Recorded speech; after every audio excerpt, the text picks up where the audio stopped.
बिस्मिल्लाहिर्रहमानिर्रहीम। अस्सलाम वालेकुम। मैं हूं नवीद सिद्दीकी।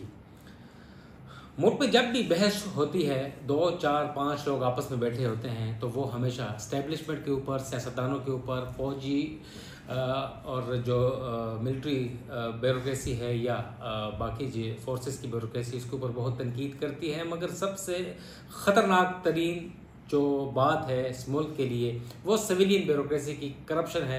बेइंतहा करप्शन है और हद से ज़्यादा बढ़ती हुई करप्शन है।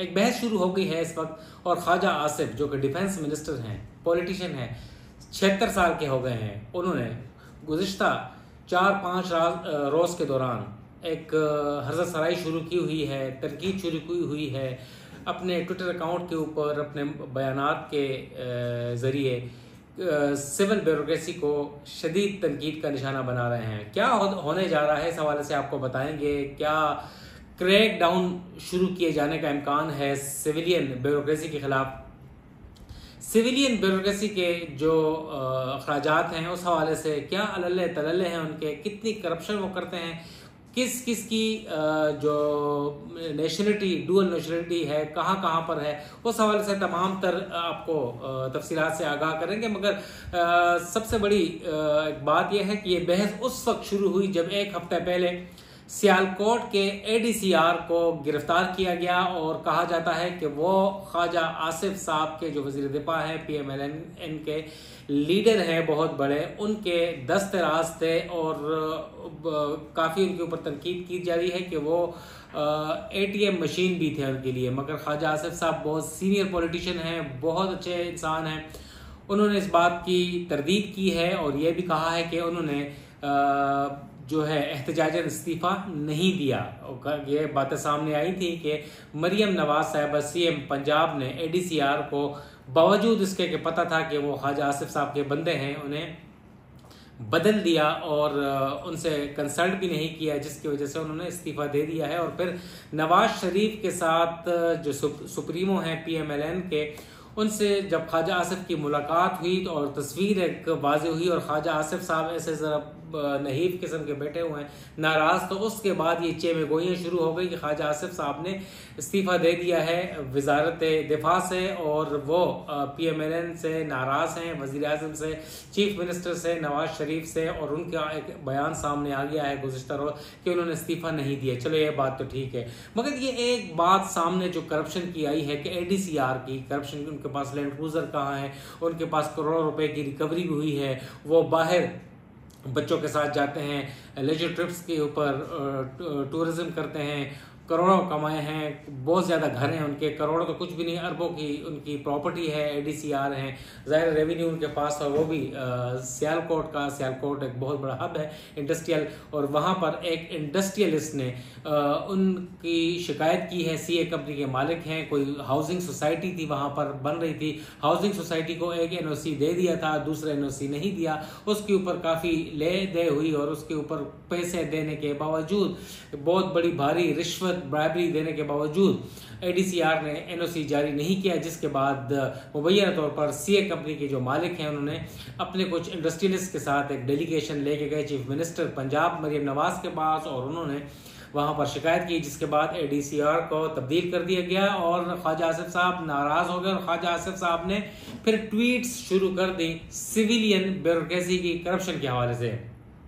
उन्होंने कहा कि पाकिस्तान की आधे से ज़्यादा जो सिविलियन ब्यूरोक्रेसी है वो करप्ट है, या करप्ट सारी भी हो सकती है, मगर आधे से ज़्यादा सिविलियन ब्यूरोक्रेसी डुअल नेशनल है, दोहरी शहरियत है उनकी, और मुल्क से बाहर कई ममालिक में जिसमें अमेरिका और यूरोपियन कंट्रीज़ जो हैं वहाँ पर उनकी जायदादें हैं अरबों रुपए की, और वहाँ पर वो उनकी नेशनलिटीज़ भी हैं। और बताया जा रहा है, ख्वाजा आसिफ साहब ने भी कहा है और उसके ऊपर डिटेल भी हैं, और Pakistan institute of development economics pied की एक रिपोर्ट भी है कि तकरीबन 22,000 से ज़ायद जो सिविलियन सर्विंग ब्यूरोक्रेट्स हैं उनकी बैरून मुल्क जायदादें और या उनकी नेशनलिटीज़ हैं, और जायदादें तो काफ़ी लोगों की हैं। और ख्वाजा आसिफ साहब ने भी इल्ज़ाम आयद किया कि सिविलियन ब्यूरोक्रेसी अरबों रुपए की करप्शन करती है सालाना, मगर उनको पूछने वाला कोई नहीं।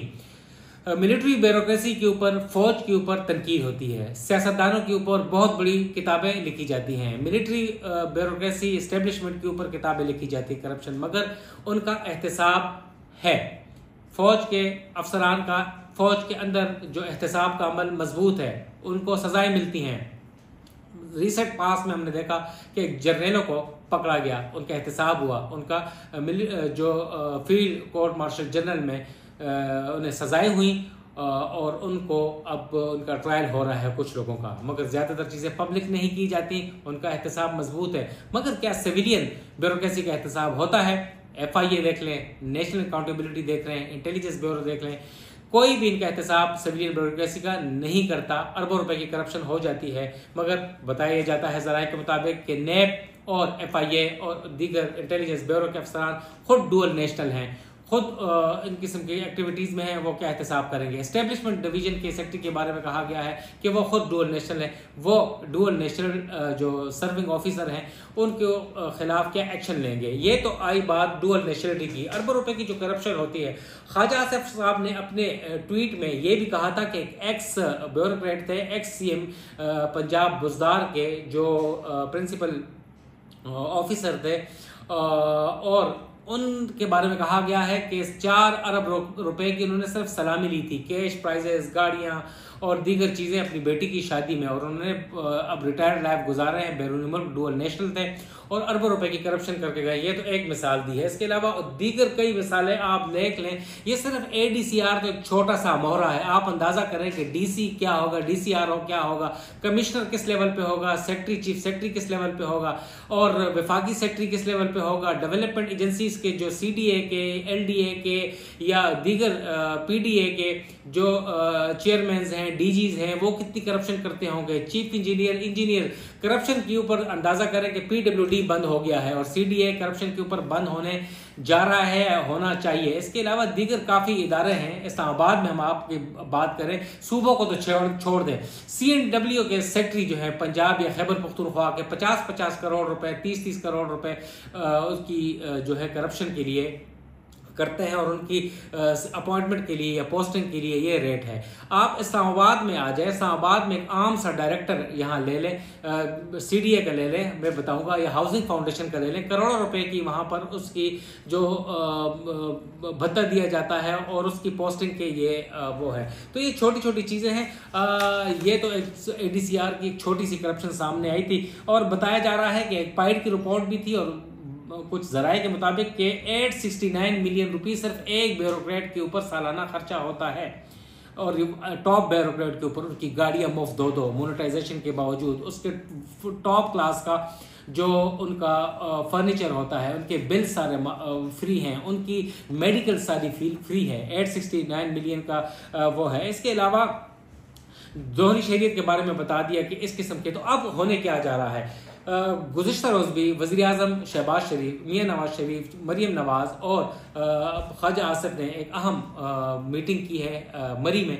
उसमें काफ़ी अहम फैसले किए हैं, और ज़राए क्या कहना है कि अब क्या होने जा रहा है, सिविलियन ब्यूरोक्रेसी के खिलाफ एहतसाब का वक्त आ गया है, और इस वक्त उनके खिलाफ क्रैक डाउन शुरू किए जाने का इम्कान है। गो कि इस वक्त पाकिस्तान की हुकूमत के पास कोई ऐसा डेटा मौजूद नहीं है कि कितने ब्यूरोक्रेट्स जो हैं या उनके बच्चे जो हैं वो बाहर बैरून मुल्क मुकीम हैं, उनके कारोबार हैं, उनके वो हैं, मगर ये एक रफ एस्टिमेट्स हैं कि 22,000 से ज़्यादा सर्विंग ब्यूरोक्रेट डुअल नेशनल हैं, और दीगर जो हैं उनके बच्चे और बीवी बच्चे जो हैं वो डुअल नेशनल है, और उनके ज़रिए जब ये ब्यूरोक्रेट दीगर जो हैं वो रिटायर होंगे तो वो उनको उनके ज़रिए नेशनलिटी अप्लाई कर देंगे, और वहाँ पर अब वो अरबों रुपए की करप्शन करके उनके असाजात वहाँ पर हैं। हम सिविलियन ब्यूरोक्रेसी की बात कर रहे हैं बार बार कि सिविलियन ब्यूरोक्रेसी ही हुकूमतें बनाती और बिगाड़ती हैं, और अब उन्होंने सियासतदानों को आगे लगाया होता है और उनके ऊपर तनकीद होती है, मगर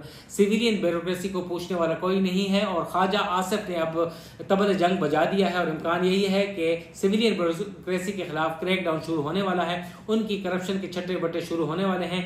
IB को टास्क दिए जाने जाने का इम्कान है, या इंटेलिजेंस ब्यूरो के अलावा जो FIA है और नैब है, क्योंकि उनके जो विंग्स पहले ही क्लिप कर दिए गए हैं, मगर ऐसा लग रहा है कि उनके खिलाफ कार्रवाइयां होंगी और होनी चाहिए, क्योंकि अभी तक बताया जा रहा है कि जितने भी सर्विंग ब्यूरोक्रेट्स हैं या साबका जो है, उन्होंने नॉर्थ अमेरिका और यूरोपियन कंट्रीज में नेशनलिटी हासिल की है। किसी ने भी रशिया और चाइना की नेशनलिटी अभी तक अप्लाई नहीं की। अंदाजा करें तो ये इस किस्म की चीजें हैं। इस वक्त रिजीम चेंज के हवाले भी बात हो रही है कि मोहसिन नकवी साहब आर्मी चीफ के साथ अमेरिका गए हुए थे और अब वहां पर ये दूसरा मौका है कि वो वहां पर गए हैं, और ये कहा जा रहा है कि मोहसिन नकवी साहब को नया वजीर आजम बनाए जाने का इम्कान है, और अगर वो आते हैं और चेंज होता है तो क्या होगा, क्या दोबारा सिविलियन ब्यूरोक्रेसी के खिलाफ क्रैकडाउन शुरू होगा। फील्ड मार्शल आसिम मुनीर जो हैं वो काफ़ी सीरियस है, मुल्क को आगे ले जाने के हवाले से, इकोनॉमी के हवाले से या दीगर चीज़ों के हवाले से पाकिस्तान को बहुत बड़ी फतह भी दिलाई है। तो अब क्या सिविलियन ब्यूरोक्रेसी को ठीक करने के लिए मिलिट्री ब्यूरोक्रेसी सामने आएगी? क्या इनको मुल्क को इस गंज से पाक किया जाएगा? डुअल नेशनल लॉ क्या सिक्योरिटी रिस्क है मुल्क के लिए, और मुल्क की जड़ों को, इकोनॉमी को ये सिविलियन ब्यूरोक्रेसी कैसे खा रही है? इस हवाले से अहम फैसले कर लिए गए हैं। कुछ रोज में इसका ऐलान किया जाएगा और क्रैकडाउन शुरू हो जाएगा। नवीद सिद्दीकी को इजाजत है। अस्सलाम।